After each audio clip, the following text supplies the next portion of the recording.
Então, bora lá, jovens, com mais um vídeo do Geopolítica para Iniciantes. Não se esqueça de deixar o like e seguir o canal. Hoje, a gente vai mergulhar de cabeça num capítulo bem tenso e fascinante da geopolítica atual, um atrito diplomático gigantesco entre a Ucrânia e Israel. E o motivo? A chegada de carregamentos de grãos super contestados através de umas rotas marítimas bem obscuras.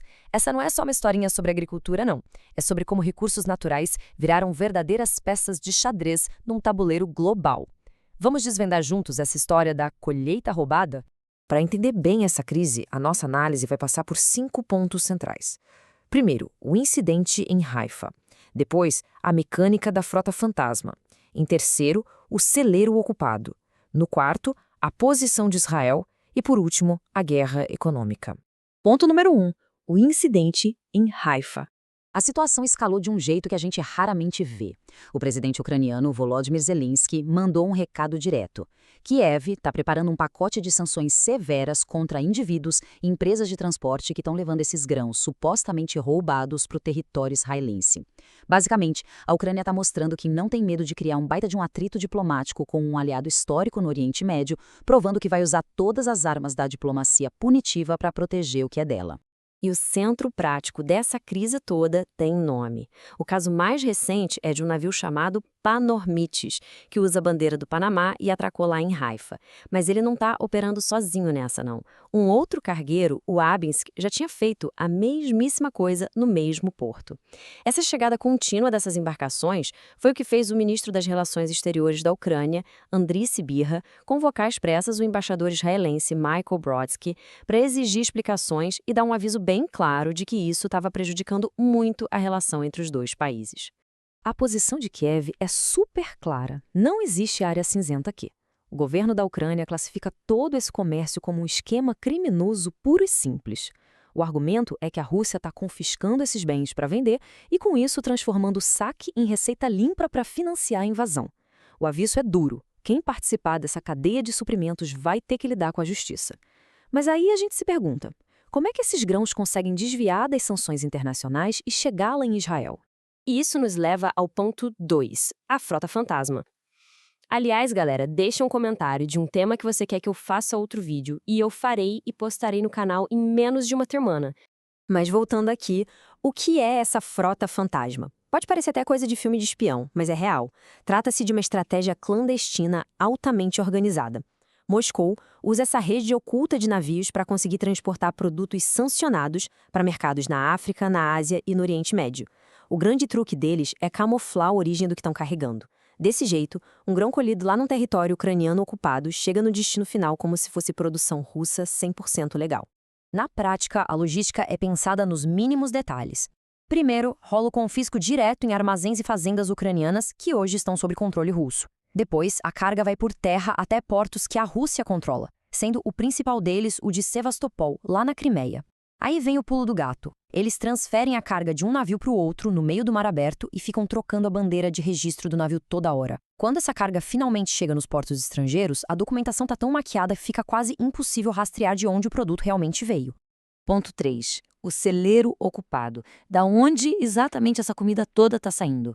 A gente está falando do coração agrícola da região. Donetsk, Luhansk, Kherson e Zaporizhia. Historicamente, essa área tem algumas das terras mais férteis do nosso planeta e sempre foi a espinha dorsal da produção agrícola da Ucrânia. Só que, como esses territórios agora estão ocupados, o controle de um dos maiores polos agrícolas do mundo simplesmente mudou de mãos.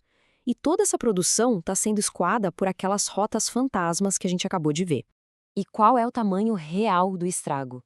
15 milhões de toneladas. Segundo as estimativas ucranianas, esse é o volume absurdo de grãos retirados dos territórios deles desde o início da invasão. A gente não está falando de um desvio pequeno. 15 milhões de toneladas é uma fatia gigantesca da produção pré-guerra da Ucrânia. É um nível de extração que bagunça completamente toda a balança comercial do leste europeu. Se a gente traduzir isso em dinheiro, o negócio assusta ainda mais. Só agora, no ano de 2025, a estimativa é que a exportação de mais de 2 milhões de toneladas dessa carga gerou uns 400 milhões de dólares de receita. É uma lógica implacável. Isso não só destrói a economia da Ucrânia, como injeta um capital direto para abastecer a máquina militar russa lá na linha de frente. Ponto 4. A posição de Israel. Lembrando, pessoal, deixa o like e se inscreva no canal para ajudar a gente a crescer. Bom, como é que o país que está recebendo essa carga reage no meio desse furacão diplomático?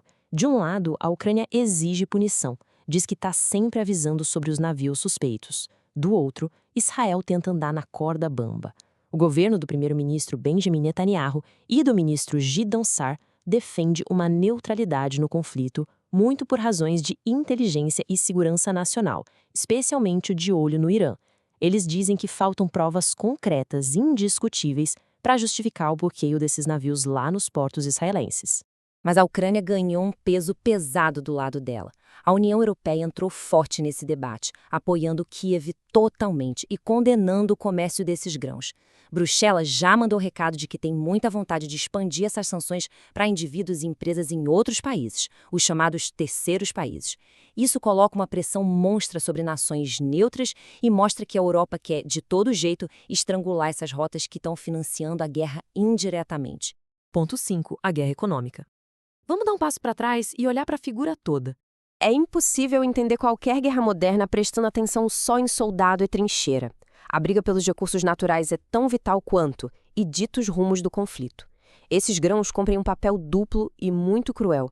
Enquanto a venda deles levanta uma grana preta para manter o esforço militar de quem está atacando, a perda deles sufoca a economia do lado que está se defendendo, que no caso é a Ucrânia, um país que depende demais da própria exportação. É literalmente a economia virando arma de guerra. Se essas frotas fantasmas conseguem driblar leis internacionais com tanta facilidade e os países neutros dizem que não têm provas suficientes para fechar as portas, como é que a gente vai cobrar a responsabilidade nessa teia toda? Essa briga entre Ucrânia e Israel é só a pontinha de um iceberg que está testando até onde vai a diplomacia e o peso das sanções no século XXI. E fica a reflexão sobre como as leis comerciais vão ter que se adaptar para sobreviver a essa nova guerra econômica. Por enquanto é isso. Assista a outro vídeo sobre o tema, não se esqueça de deixar o like e seguir o canal para não perder a próxima notícia sobre geopolítica mastigada de um jeito descomplicado para você. Falou, piazada!